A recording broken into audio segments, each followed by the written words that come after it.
नमस्कार दोस्तों, मैं हूं सुनील कुमार। हम पढ़ रहे थे हिंदी भाषा और उसमें भी हम वर्ण विचार पे चर्चा कर रहे थे। तो वर्ण विचार में हमने वर्ण की परिभाषा को देखा था और वर्ण को तीन भागों में बांटा था, स्वर, व्यंजन, विसर्ग, अनुस्वार के रूप में, जिसमें हमने स्वर की चर्चा कर ली थी। तो आइए आज आगे बढ़ते हैं और अब व्यंजन की चर्चा करते हैं और व्यंजनों का वर्गीकरण पढ़ते हैं। तो हम आगे देखेंगे हिंदी व्यंजन। तो दोस्तों, व्यंजन को आपने बहुत बार पढ़ रखा है। तो हिंदी में व्यंजन कितने होते हैं, हम इसकी फुल रूप चर्चा करते हैं। तो पहला जो हमारा बिंदु होगा वह होगा हिंदी व्यंजन। तो जो हिंदी में जो कुल व्यंजन है वह 33 माने गए हैं। तो मैं लिख देता हूँ, हिंदी में कुल व्यंजन 33 है। और वह 33 व्यंजन कौन कौन से हैं आइए देखते हैं। तो जो सबसे पहले रहेगा वो हमारा रहेगा क, ख, ग, घ, य।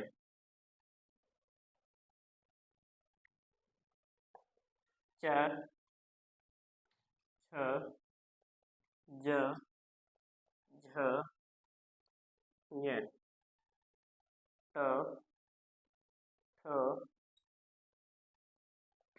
ड, ढ, ण, त, थ, द, ध, न।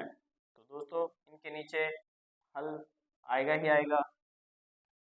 प, फ, ब, भ, म, य, र, ल, व, स, श, श, ह। तो ये कुल व्यंजन जो है हमारे 33 रहेंगे, जो कि मैंने आपके सामने लिखे हैं। तो हिंदी में जो कुल व्यंजन है वह हमारे 33 है, जो कि मैंने आपके सामने लिखे हैं। इसको आप देख सकते हैं। इसमें आप लोग सोच रहे होंगे अक्षय त्रय मैंने क्यों नहीं लिखा है। तो दोस्तों, हम उस पर भी चर्चा करेंगे, क्योंकि अक्षय त्रय हमारे हिंदी के व्यंजन नहीं है, वह संयुक्ताक्षर है। वह दो वर्णों के मेल से बने हैं, इसलिए वह हिंदी के व्यंजन नहीं माने जाते हैं। तो ये आपने नोट करना था, आप कर सकते हैं। फिर हम आगे बढ़ते हैं।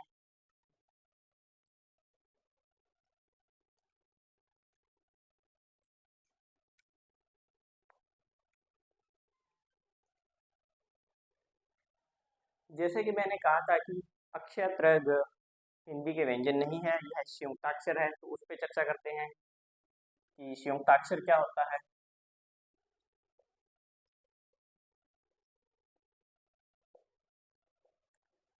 तो सबसे पहले मैं आपको संयुक्ताक्षर से परिभाषित करवाता हूँ कि नीचे लिखे व्यंजन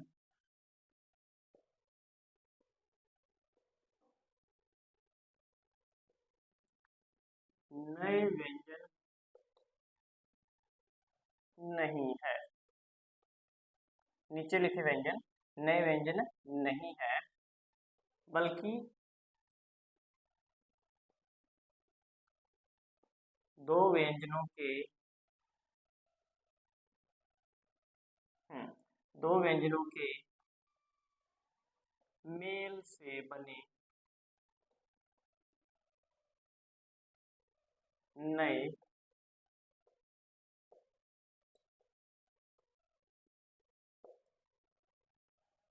संयुक्ताक्षर या संयुक्ताक्षर है। तो देखिए दोस्तों, अक्षय त्रय है जो मैं यहाँ पे आगे परिभाषित करने जा रहा हूँ उनको। तो सबसे पहले देखते हैं कि संयुक्ताक्षर कहलाते हैं वह क्यों। क्योंकि नीचे दिए गए व्यंजन जो कि मैं ये लिखने जा रहा हूँ आगे, नीचे दिए गए व्यंजन जो नए व्यंजन नहीं है, दो व्यंजनों के मेल से बने संयुक्ताक्षर है। तो देखो कैसे है। सबसे पहले हम लेते हैं अक्षय, त्रय और ज्ञ। यह संयुक्ताक्षर किस प्रकार से हैं। तो देखो दोस्तों, यह जो क्ष है, जिसको क्ष पढ़ा जाता है, वह आपके क प्लस स के मेल से बना है, जिसका या फिर जिसको इस तरह से लिखा जाता है क्ष, क्योंकि उसका इसका उच्चारण क्ष है, इसका भी उच्चारण क्ष है।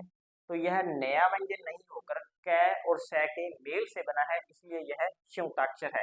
उसके बाद हम चर्चा करते हैं त्र की। तो यह त प्लस र से बना है, इसीलिए यह त्र, और यह भी त्र ही पढ़ा जाता है, इसलिए यह संयुक्ताक्षर है। और दोस्तों, मैं बात करता हूँ य की, जिसका उच्चारण हम सभी गलत करते हैं। यह य नहीं है, यह य है, क्योंकि यह य प्लस ज के मेल से बनता है, जिसका कि लेखन इस प्रकार से होता है।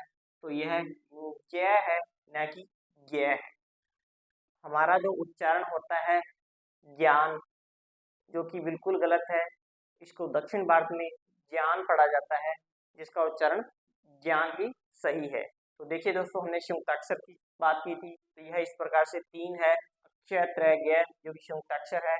आगे एक और शब्द है जिसको हम क्ष लिखते हैं, यह भी दोस्तों एक संयुक्ताक्षर है, जो कि क्ष प्लस र से बना है, जिसके कि बहुत से शब्द हम काम में लेते हैं। जिस तरह से मैं यहाँ लिखता हूँ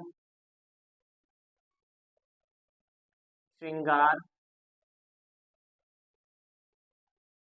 श्रृंखला। तो देखो दोस्तों, यह हमारे सभी के सभी जो संयुक्ताक्षर है, वह 2 वर्णों के मेल से बने हैं, इसलिए संयुक्ताक्षर कहलाते हैं। यदि आपने इसको लिखना हो तो आप लिख सकते हैं।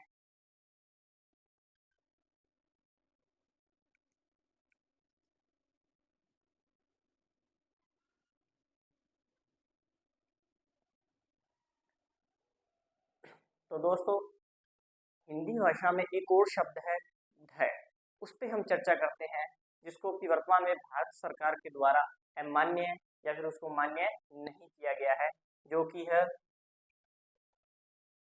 ध। तो इसकी चर्चा करते हैं। तो दोस्तों, आप एक नोट डाल के इसे अलग से लिख लें, यह सही रहेगा। नोट डाल के इसको अलग से लिख लें, क्या कि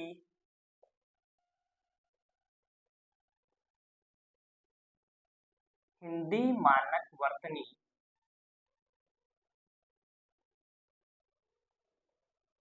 ध रूप मान्य नहीं है। हिंदी मानक वर्तनी में जो ध रूप है वह मान्य नहीं है। इसका मानक रूप जो हम देखते हैं द प्लस य है।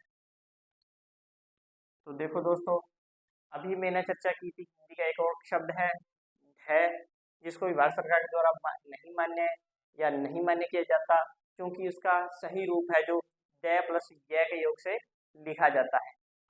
उसके बाद हम हिंदी के कुछ नए व्यंजन देखते हैं, तो वो कौन से हैं दोस्तों।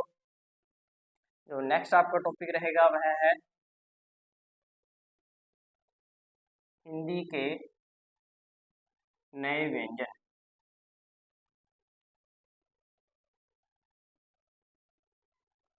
तो देखो दोस्तों, हिंदी के 33 व्यंजन हमने पहले पढ़े थे, उसके बाद हमने संयुक्ताक्षर पे चर्चा की। अब कुछ हिंदी में नए व्यंजन आए हैं, वह कौन कौन से हैं, तो वह देखते हैं। तो सबसे पहला है ढ और ढ। तो यह 2 व्यंजन हिंदी में नए हैं, ग्रहित किए गए हैं, जिसका उपयोग हम हिंदी के लेखन में बहुत बार करते हैं। और इसी के साथ कुछ और व्यंजन है जिसका हिंदी में ग्रहित किया गया है।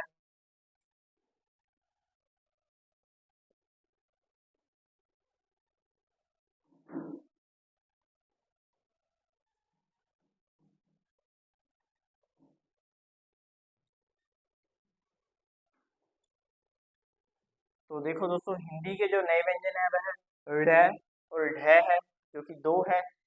इसी के साथ न, र, म और ल के महाप्राण व्यंजन भी हिंदी में ग्रहित किए गए हैं। वह कौन से हैं, वह देखते हैं दोस्तों। नह, मह, रह और लह। तो देखिए दोस्तों, इनसे बने शब्द हम हिंदी भाषा में काम में लेते हैं, और शब्दों पर भी मैं आगे आपसे चर्चा करूंगा।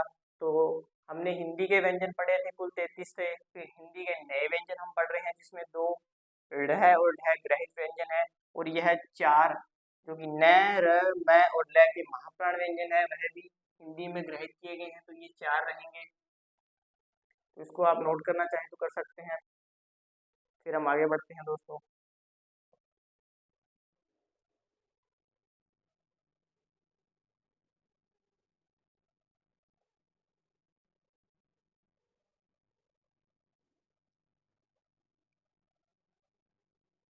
तो हिंदी के नए व्यंजनों की बात हमने की थी। अब हिंदी में कुछ ग्रहित व्यंजन है, हम उन पे चर्चा करते हैं। तो ये हमारा तीसरा बिंदु रहेगा, ग्रहित व्यंजन।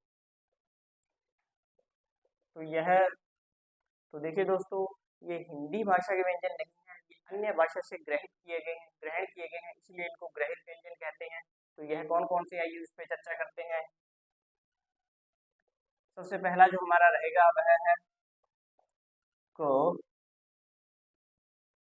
जिसका कि शब्द हम इस प्रकार से प्रयोग में लेते हैं, करीब। इनका उच्चारण अभी मैं करके बताऊंगा आपको। दूसरा है ख, जिनका शब्द है वो खत के रूप में होगा। और तीसरा है ग, और जिसका भी गम के रूप में हम उपयोग में लेते हैं लिखने में। और ये कुल 3 है। तो देखिए दोस्तों, ग्रहित व्यंजन में सबसे पहले हम बात कर रहे हैं क, ख और ग। तो देखिए दोस्तों, हमारे द्वारा जो हिंदी में शब्द लिखा जाता है करीब, वह करीब नहीं होता, करीब होता है। इसको और दबाव देके बोला जाता है, करीब होता है। और ये देखो ख है, जो ये खत नहीं है, खत है, खत है ये। और इसी के साथ गै से जो बना है, यह गम है, गम है। इसको भारी रूप में बोला जाता है, इसलिए ये ग्रहित व्यंजन है और बाहर से ग्रहित किए गए हैं अन्य भाषा से। आगे कुछ और ग्रहित व्यंजनों की हम बात करते हैं, तो वह होंगे जय, जिसका कि हम जमीन के रूप में उच्चारण लेते हैं। और इसी के साथ फ। तो देखिए दोस्तों, 3 ये ग्रहित व्यंजन थे। इसी के साथ जय और फ भी ग्रहित व्यंजन है। तो जय का हम किस प्रकार से प्रयोग में लेते हैं, ये लिखा हुआ है जमीन नहीं, ये जमीन, जमीन, इसको जमीन पढ़ा जाता है। इसी तरह से ये देखो फ, यह भी ग्रहित व्यंजन है। तो यहाँ ये लिखा हुआ, ये फायदा नहीं, फायदा पढ़ा जाता है, फायदा नहीं, फायदा पढ़ा जाता है। इसको और अधिक दबाव देके पढ़ा जाता है। तो इसी तरह से ये दो कुल, जिसको कि हम ग्रहित व्यंजन हम कुल कह सकते हैं कि वह 5 है। 3 ये है और 2 ये है ग्रहित व्यंजन। तो इसी प्रकार अगर मैं बात करूं, तो हमने हिंदी के व्यंजन पढ़े, हिंदी के नए व्यंजन पढ़े, और हिंदी में ग्रहित व्यंजन पढ़े। तो यदि मैं हिंदी के व्यंजनों की बात करूं, तो वह कुल 44 होंगे। तो किस प्रकार से होंगे देखते हैं। तो यहाँ मैं लिखता हूँ, अतः हिंदी के कुल व्यंजन। तो देखिए दोस्तों,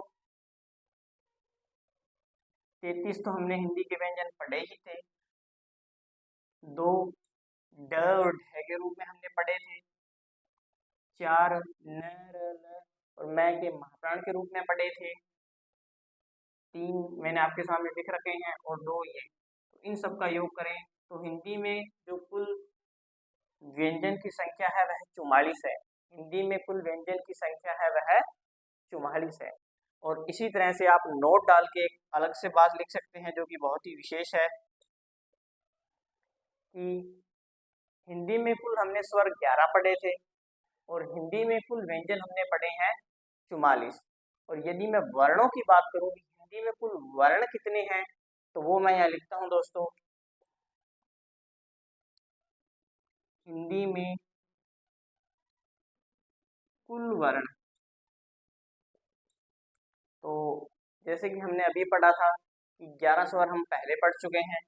या फिर व्यंजन की बात करें तो 44 तो हमारे व्यंजन ही है दोस्तों। यदि मैं वर्णों की कुल बात करूँ, 44 हमारे व्यंजन हैं, प्लस 11 इसमें स्वर रहेंगे दोस्तों। और इसी के साथ में आगे बढ़ूँ तो एक है जो हमने पढ़ा था कि अनुस्वार है, प्लस एक हमारा जो हो जाएगा वह है विसर्ग। तो इन सब का यदि हम योग करेंगे तो 57 आएगा। तो दोस्तों हिंदी में स्वर की बात करूं तो वह कुल 11 स्वर हैं, और हिंदी में यदि मैं व्यंजन की बात करूं तो वह 44 है, और यदि हिंदी में मैं कुल वर्णों की बात करूं तो उनकी संख्या 57 है। यह भी विशेष है। तो आप इसका उतारना चाहें तो इसको उतार सकते हैं, फिर हम आगे बढ़ते हैं।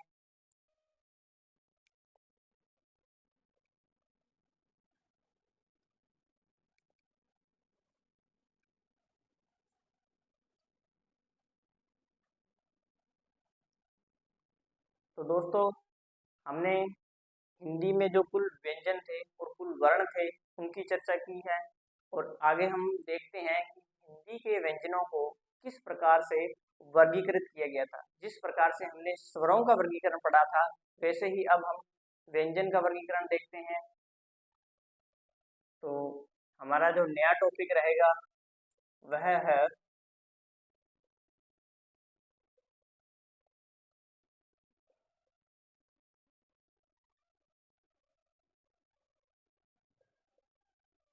हिंदी व्यंजनों का वर्गीकरण। तो स्वरों की तरह भी स्वर स्वर की तरह ही व्यंजन का भी हिंदी में दो प्रकार से वर्गीकरण किया गया है। जैसे दोस्तों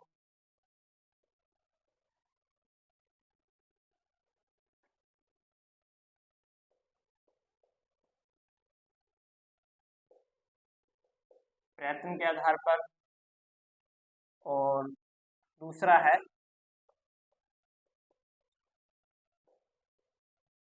उच्चारण के आधार पर। तो हिंदी स्वरों का हिंदी व्यंजनों का दो प्रकार से वर्गीकरण किया गया है, प्रयत्न के आधार पर और उच्चारण स्थान के आधार पर। तो पहला जो हमारा बिंदु होगा वह प्रयत्न के आधार पर है, तो इसको लेते हैं प्रयत्न के आधार पर। तो प्रयत्न के आधार पर जो हिंदी व्यंजन है उसको 4 भागों में बांटा गया है। तो आइए उन पर चर्चा करते हैं। सबसे पहला जो रहेगा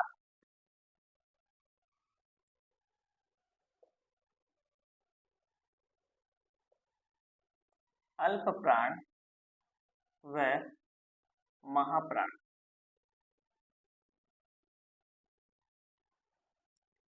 तो हिंदी व्यंजनों का जो वर्गीकरण किया गया है वह प्रयत्न के आधार पर सबसे पहला बिंदु अल्प प्राण व महाप्राण के रूप में किया गया है, जिसका क्या तात्पर्य है कि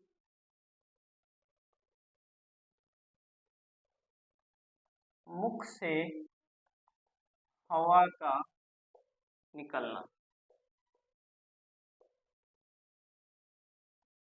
तो देखिए दोस्तों, यदि किसी व्यंजन का उच्चारण करते समय मुख से हवा अधिक निकलती है तो वह महाप्राण होगा।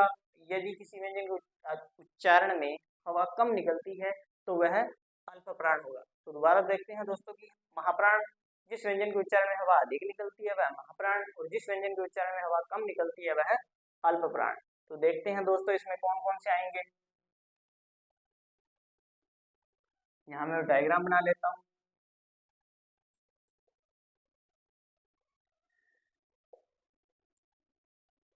अल्प प्राण, महाप्राण, फिर होगा दोस्तों अल्प प्राण, फिर होगा दोस्तों महाप्राण, और फिर होगा अल्प प्राण। तो सब तो हिंदी व्यंजनों को हम अल्प प्राण और महाप्राण के रूप में बांटें तो यह इस प्रकार से होगा। जो शुरू का जो हमारा व्यंजन होगा वह होगा अल्प प्राण, द्वितीय व्यंजन वह महाप्राण के रूप में होगा, तृतीय है वह अल्प प्राण के रूप में होगा, चौथा महाप्राण के रूप में, वह जो अंतिम य है वह अल्पप्राण के रूप में होगा। तो मैं सभी व्यंजनों को यहाँ लिख देता हूँ दोस्तों।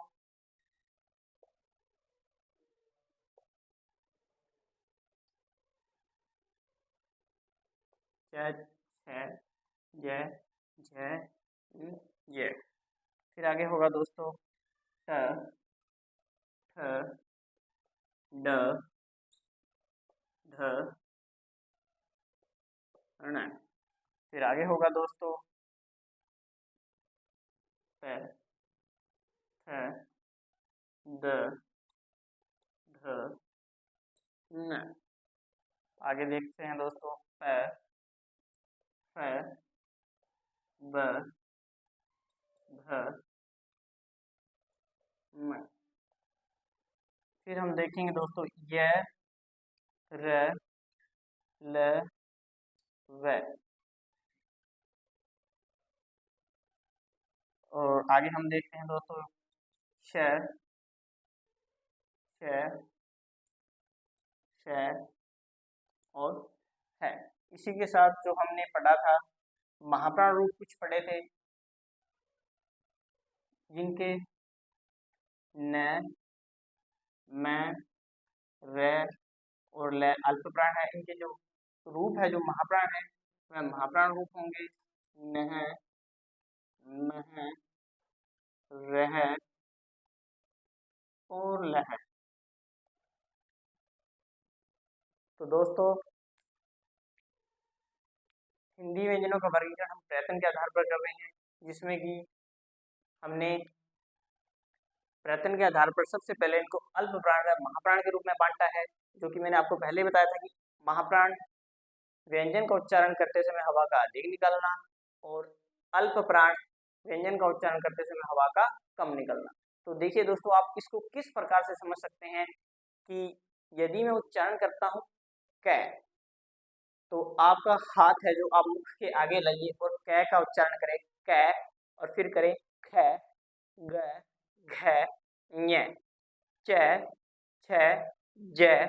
तो आप महसूस करेंगे कि पहले उच्चारण में हवा कम निकलेगी, इसमें हवा आपकी हथेली को अधिक खटकेगी, इसमें कम लगेगी, इसमें अधिक लगेगी, फिर इसमें कम लगेगी। तो ये आप प्रैक्टिस करके खुद महसूस कर सकते हैं। जैसे मैं आगे उच्चारण करता हूँ च, छ, ज, झ, तो मैं खुद महसूस कर रहा हूँ कि अल्प प्राण में हवा कम लग रही है हथेली को, बल्कि महाप्राण में हवा अधिक लग रही है। तो महाप्राण वह होगा जिसके उच्चारण में हवा अधिक निकलेगी। तो दोस्तों आप इसको नोट कर सकते हैं। फिर हम आगे बढ़ते हैं।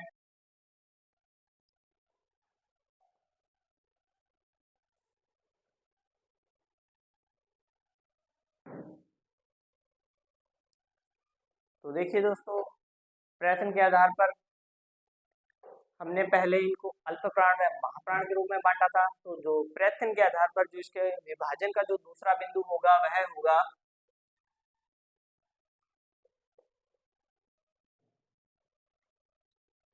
अघोष व घोष।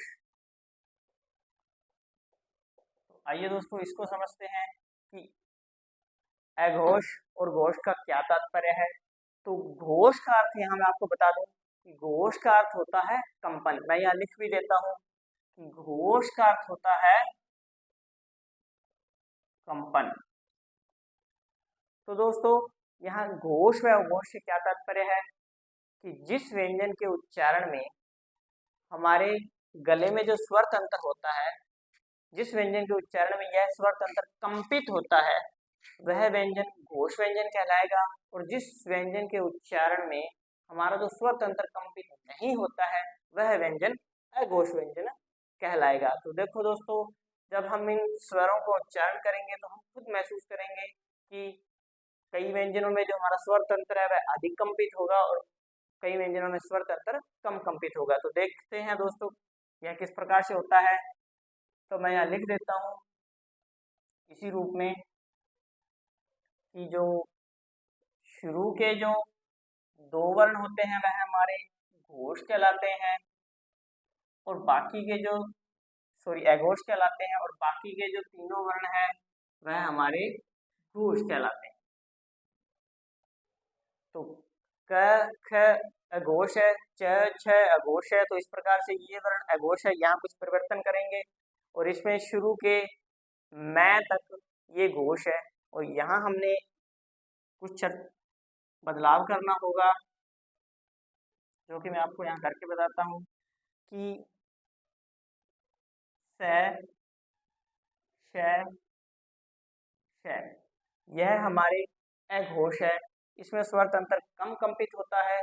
और यहाँ बात करें हम य र ल व और है, तो इसमें है जो स्वर तंत्र अधिक कंपित होता है, इसीलिए घोष है। और यह जो व्यंजन है वह अघोष है। तो देखिए दोस्तों, इनके महाप्राण रूप जो है मैंने आपको बताए हैं वह भी घोष ही होंगे। तो घोष और अघोष में मैंने आपको अंतर स्पष्ट किया था, जो कि स्वर तंत्र के कंपित होने के आधार पर था। तो इसको आप नोट कर सकते हैं। फिर हम आगे बढ़ते हैं।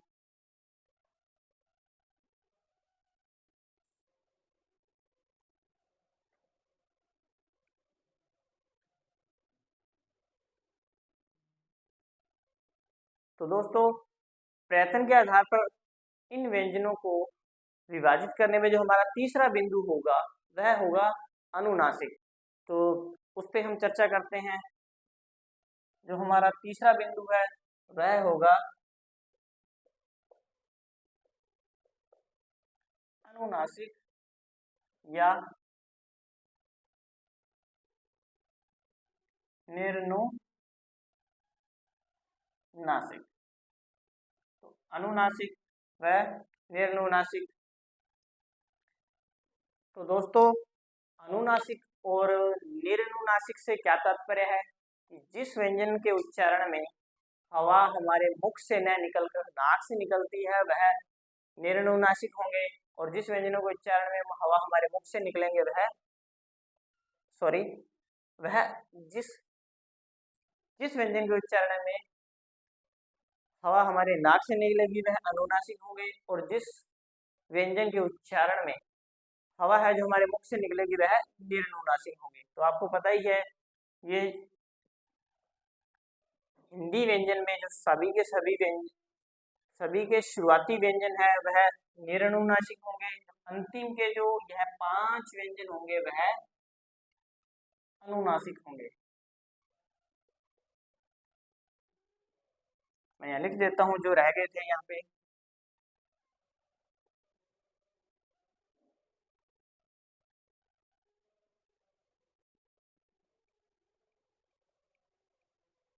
तो देखिए दोस्तों, अनुनासिक और निर्नुनासिक में मैंने आपको बताया था कि जिसमें जिन स्वरों सॉरी जिन व्यंजनों को उच्चारण करते समय हवा हमारी नाक से निकलती है वह अनुनासिक होंगे, और जिन व्यंजनों को उच्चारण करते समय हवा हमारे मुख से निकलेगी वह निर्नुनासिक होंगे। तो हिंदी में यह जो अंतिम 5 जो व्यंजन है वह अनुनासिक कहलाते हैं, क्योंकि इनका उच्चारण करते समय जो हवा हमारे नाक से निकलती है, इसीलिए यह अनुनासिक होंगे। तो इसको आप नोट करना चाहें तो कर सकते हैं। फिर हम आगे बढ़ते हैं।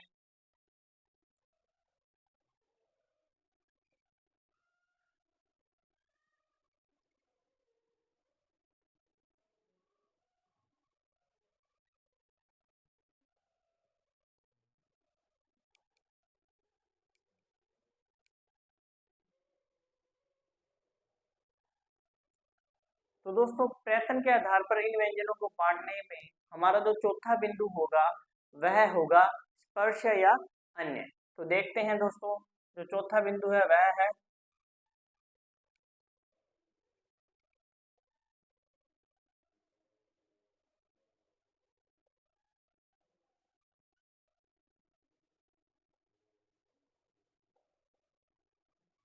तो स्पर्श।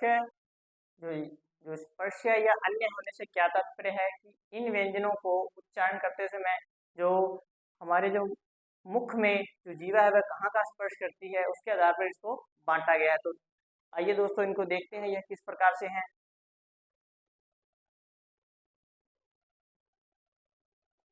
तो सबसे पहले हम लेते हैं क ख ग ख ञ।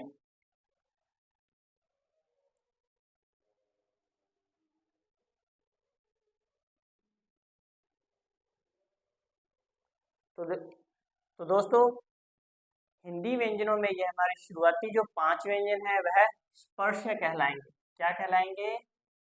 यह स्पर्श कहलाएंगे, क्योंकि इन व्यंजनों के उच्चारण में जो हमारे गले में जो स्वर तंत्र है वह स्पर्श होने के बाद एकदम से खुलता है, इसलिए यह स्पर्श व्यंजन है। आप इनका उच्चारण करके भी देख सकते हैं कि शुरुआती ये जो व्यंजन है हमारे मुख में एक गलों के स्वर तंत्र का आपस में स्पर्श होता है और फिर वह खुलता है, तभी ये उच्चरित होते हैं, इसलिए यह स्पर्श कहलाएंगे। आगे हम देखते हैं च, छ, ज, झ, ञ। तो दोस्तों ये स्पर्श होने के साथ साथ स्पर्श संघर्षी व्यंजन है। तो यह किस प्रकार से मैं अंतर स्पष्ट करता हूं, इसका उच्चारण है जो सिर्फ क, ख, ग के रूप में होता है, परंतु इसका उच्चारण च, छ, ज। तो आप देख सकते हैं दोस्तों कि इसके उच्चारण में एक संघर्ष लग रहा है, यह अधिक सुनाई दे रहे हैं। तो इसमें स्पर्श होने के साथ साथ एक संघर्ष भी हमारे मुख में पैदा होता है, इसलिए ये स्पर्श संघर्षी कहलाते हैं। तो आगे मैं बात करता हूं ठ, द, ध, ण, और इसी के साथ त, थ, द, ध, न। तो दोस्तों यह इसी के साथ मैं बात करूं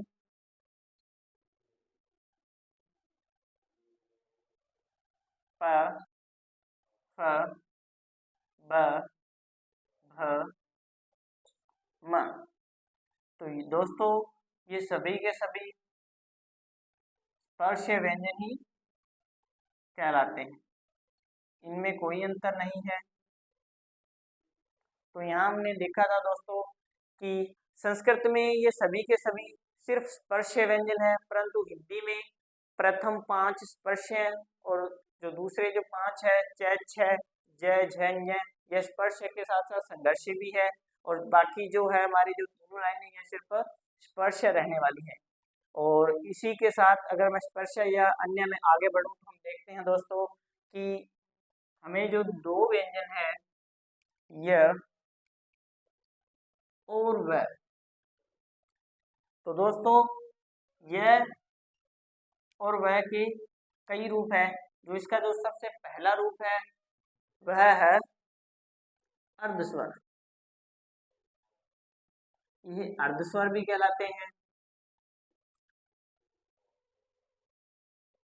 अंतस्थ भी कहलाते हैं, या फिर इसको ईशत स्पर्श भी कहते हैं। तो देखिए दोस्तों यह अर्धस्वर, अंतस्थ और ईशत स्पर्श क्यों है?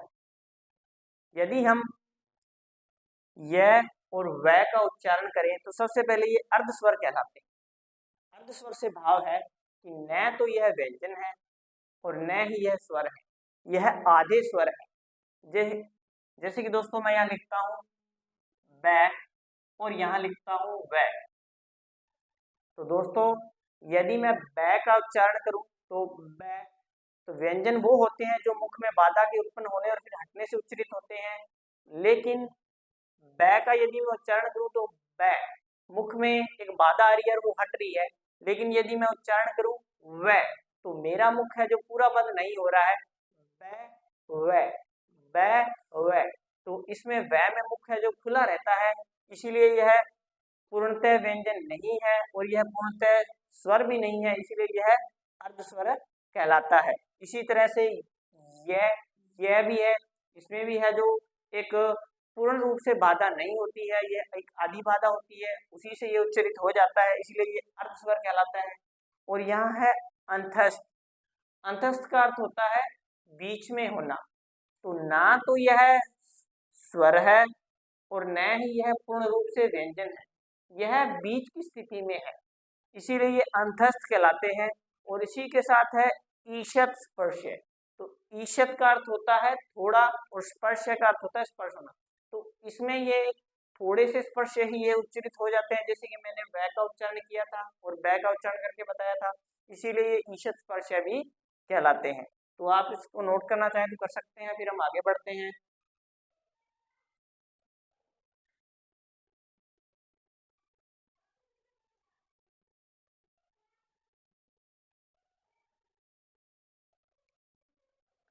तो स्पर्श या अन्य होने के भाव में हमने यह और वह तक पढ़ा था। फिर हम आगे पढ़ते हैं रे, और फिर हम देखते हैं आगे ले को, और फिर हम देखेंगे आगे श, श, श और है को, और फिर हमने जो ग्रहित व्यंजन है ड और ढ, इसको हम देखते हैं। तो स्पर्श या अन्य के रूप में देखें तो जो रे है वह कहलाता है प्रकंपित। प्रकंपित के साथ साथ इसको लुंठित भी कह सकते हैं। तो देखिए दोस्तों, रे को प्रकंपित या लुंठित क्यों कहते हैं? देखो, प्रकंपित का अर्थ होता है कि कंपन होना। जैसे मैं यदि रे का उच्चारण करूं तो हमारे मुख में जो है रे के उच्चारण से जीभ में एक कंपन पैदा होती है। लुंठित का अर्थ हो सॉरी लुंठित का अर्थ होता है जीभ को पटकना। तो हम जब रे का उच्चारण करते हैं तो जीभ को बहुत बार पटकते हैं और एक कंपन सी पैदा करते हैं, इसलिए यह प्रकंपित या लुंठित कहलाता है। इसी के साथ ल है जो पार्श्विक कहलाता है। तो पार्श्विक का अर्थ होता है साइड से, दोनों ओर से। यदि आप देखो कि मैं ल का उच्चारण करूं ल, तो जो हवा है जीभ के दोनों ओर से निकलती है, इसलिए ये पार्श्विक कहलाता है। का भाव है कि पार्श्विक का अर्थ है कि दोनों ओर से, दोनों ओर से। तो मैं ल का उच्चारण करूं ल, तो जो मुख में जो हमारी हवा है वो जीभ के दोनों ओर से निकलती है, इसीलिए ये पार्श्विक कहलाता है। और आगे है श, श, श और यह है, तो इसको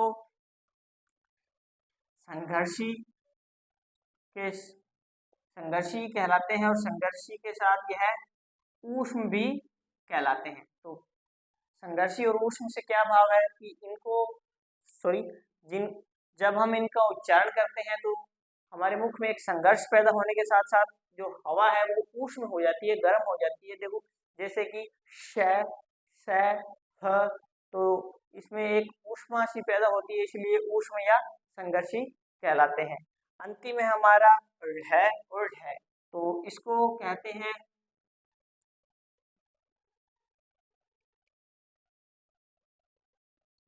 उत्क्षिप्त या ताड़न जात।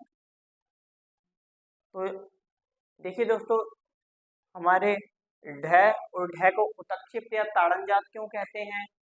क्योंकि उत्क्षिप्त का अर्थ होता है जीभ का पटकना और ताड़न जात का अर्थ होता है जीभ को प्रताड़ित करना। तो जब आप ड और ढ का उच्चारण करेंगे तो आप महसूस करेंगे कि जीभ को आप एकदम से पटक रहे हैं, ड ढ, जीभ को ऊपर ले जा रहे हैं, फिर एकदम से नीचे ला रहे हैं।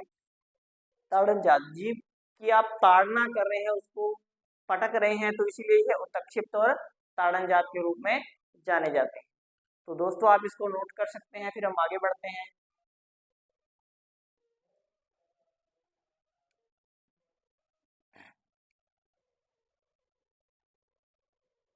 तो दोस्तों, प्रयत्न के आधार पर हमने व्यंजनों को जो 4 भागों में बांटा था, वो चारों भागों का वर्णन हमने पढ़ लिया है।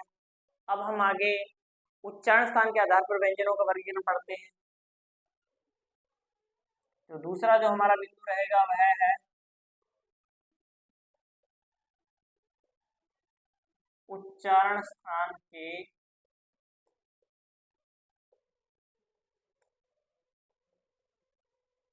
आधार पर।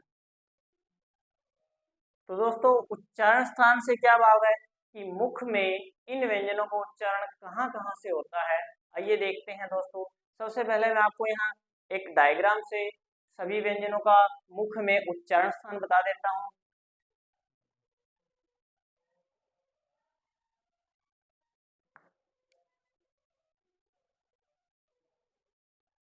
तो दोस्तों ये हमारा मुख है। तो सबसे पहले हम बात करें है की। तो यहाँ हमारे एक कोकल्य होता है। तो है का उच्चारण यहाँ से किया जाता है ह, ह। इसीलिए इसको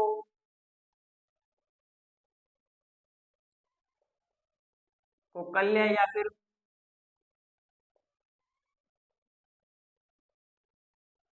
अलिजीव्य कहा जाता है का उच्चारण दोस्तों यहाँ से होता है, इसीलिए ये कोकल्य या अलिजीव्य कहलाता है। और फिर है क, ख, ग, घ, ञ। तो दोस्तों ये है जो दोस्तों कोमल तालव्य कहलाते हैं।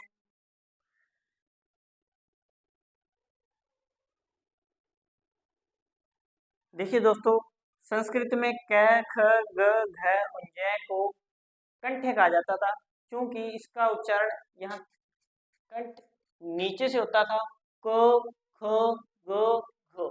लेकिन हिंदी में इसका उच्चारण कोमल तालव्य यहाँ से होता है, क, ख, ग, घ।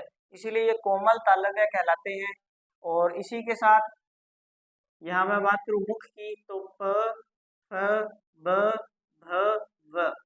तो ये सभी व्यंजन के ओष्ठ्य कहलाते हैं।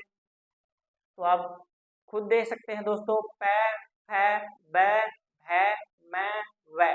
तो ये सभी के सभी व्यंजन मैं भी होगा और वह भी होगा।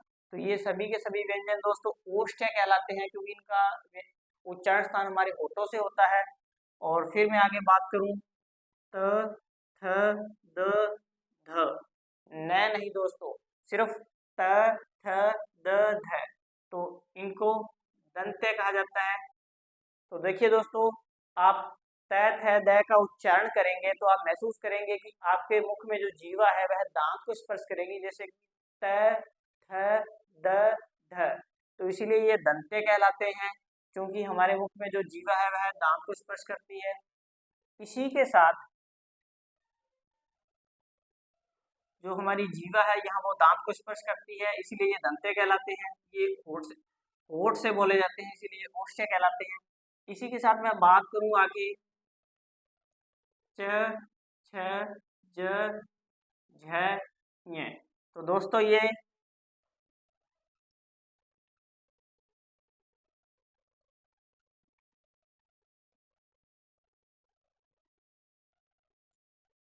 तालु वर्ष कहलाते हैं।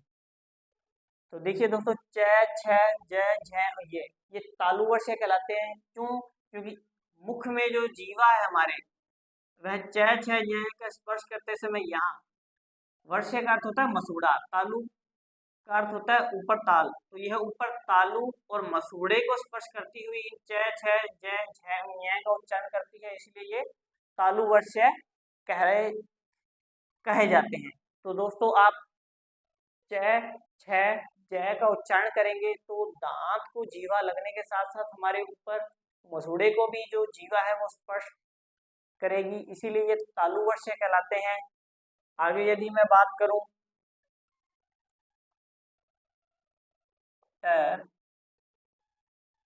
ठ, ड, ढ, ढ, ढ, ण, र, श। तो दोस्तों ये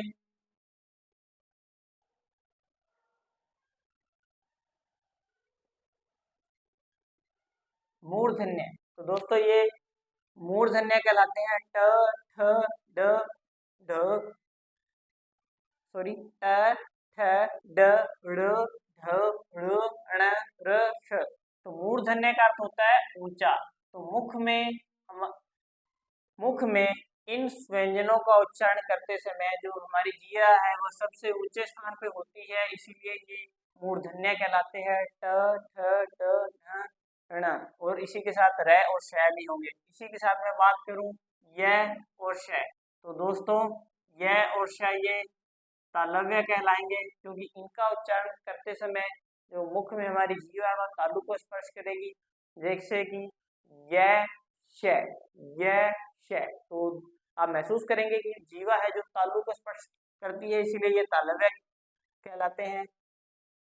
और अंतिम में जो है कि हमने बात कर ली थी, इसी के साथ न, स और ल। ये जो तीन जो व्यंजन है दोस्तों, वह हमारे वर्ष्य कहलाते हैं। वर्ष्य का भाव है मसूड़ा। तो न, स और ल का उच्चारण में जो जीवा है हमारे मसूड़े को स्पर्श करती है। देखिए दोस्तों, आप उच्चारण करें नल, नल, तो ये एक स्थान से बोला जा रहा है न ल, न ल। तो ये दांत से थोड़े से ऊपर सिर्फ मसूड़े को स्पर्श करती हुई इन स्वरों का ये उच्चारण हो रहा है, इसीलिए ये वर्ष्य कहलाता है। तो उच्चारण स्थान के आधार पर हमने हिंदी के जो व्यंजन है उसको इस प्रकार से देखा है। वैसे आगे मैं इसका सुंदर सा डायग्राम आपको बना के बताऊंगा, लेकिन इनको उच्चारण करते समय हमारे मुख की जो स्थिति क्या रहती है और इन व्यंजनों का उच्चारण मुख में हमारे कहाँ कहाँ से होता है, तो ये मैंने आपको मुख बना के बताया है। तो आप इसको नोट कर सकते हैं या फिर हम आगे बढ़ते हैं।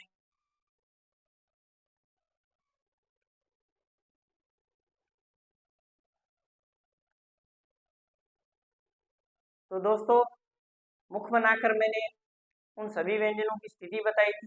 अब उस सभी व्यंजनों को मैं एक अच्छे रूप में लिख देता हूँ ताकि आप उसको याद कर पाओ और लिख कर रख सको।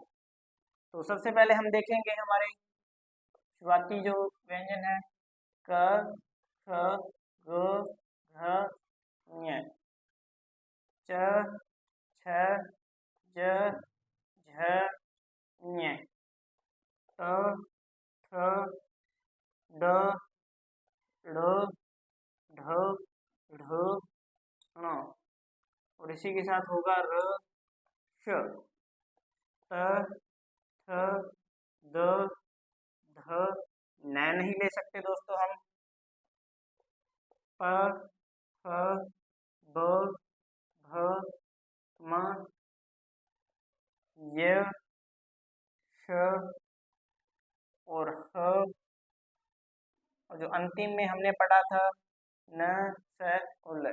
तो दोस्तों, हमने देखा था कि क, ख, ग, घ, ङ को कोमल तालव्य के रूप में आएंगे ये, क्योंकि ये इनका उच्चारण तालु से होता है। मुख में कोमल तालव्य जो होता है, इसको हमने जो देखा था वो तालु वर्ष्य था ये। तो ये तालु वर्ष्य के रूप में आएंगे। और इसको हमने देखा था कि ये मूर्धन्य के रूप में है। मूर्धन्य का अर्थ मैंने आपको बताया था ऊंचा। तो इन स्वरों को उच्चारण करते समय मुख में जो जीवा है जो सबसे ऊपर ऊंचे स्थान पे होती है। त, थ, द और ध का मैंने बताया था कि ये दंत्य है, दांत से स्पर्श करके बोला जाता है। प, फ, ब, भ, म के साथ साथ हमने यहाँ वह नहीं लिखा, तो वह ये ओष्ठ्य है। और यदि मैं य और श की बात करूं तो ये हमने देखा था कि ये तालव्य है। और यदि मैं है की बात करूं तो ये कोकल्य या फिर इसको अलिजीव्य भी बोला जाता है। और अंतिम में जो हमारा है वह है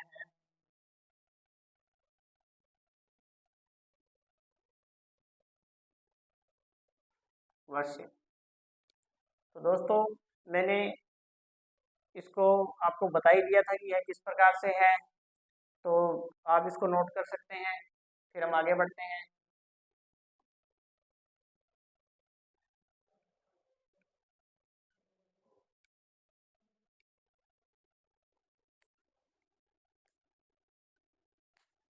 तो दोस्तों, हमने हिंदी में स्वरों का वर्गीकरण और व्यंजन का वर्गीकरण दोनों ही देख लिया है, प्रयत्न के आधार पर और उच्चारण स्थान के आधार पर। इसी के साथ हमारे जो वर्ण विचार है यहाँ कंप्लीट होते हैं और मैं आपसे इजाजत लेता हूँ। धन्यवाद।